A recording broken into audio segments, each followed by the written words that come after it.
বলো তো দেখি, তুমি কি কোনোদিন চিন্তা করেছো যে আমার জীবন যেইভাবে পরিচালনা করতেছি, কিন্তু যখন আমি দুনিয়ায় আগমন করেছিলাম, দুনিয়ায় জন্মগ্রহণ করেছিলাম, আমার কোনো গুনাহ ছিল না, আমার কোনো অপরাধ ছিল না, আমি মাসুম ছিলাম।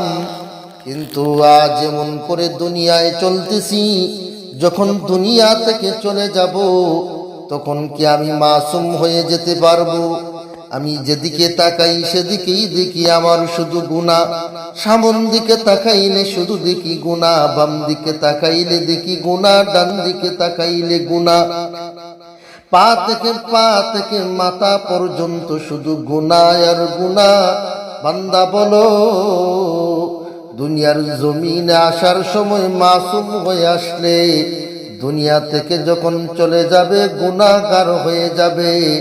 আল্লাহ যদি জিগায়, বান্দারে দুনিয়ার জমিনে তোরে মাসুম বানাইয়া পাঠাইলাম, আর দুনিয়ার জমিন থেকে গুনাহগার হয়ে আসলি, মাথায় করে গুনার বোঝা নিয়ে আসলি, কিন্তু তোমাকে তো আমি মহান আল্লাহ দিক নির্দেশনা দিয়েছিলাম, যদি গুনাহের কাজ করো জাহান্নামে যেতে হবে, যদি নেক কাজ করো জান্নাতে যেতে পারবে।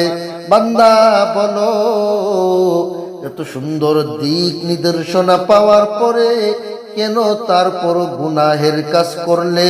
কোরআনের আলোচনা শোনার পরেও কেন গুনাহের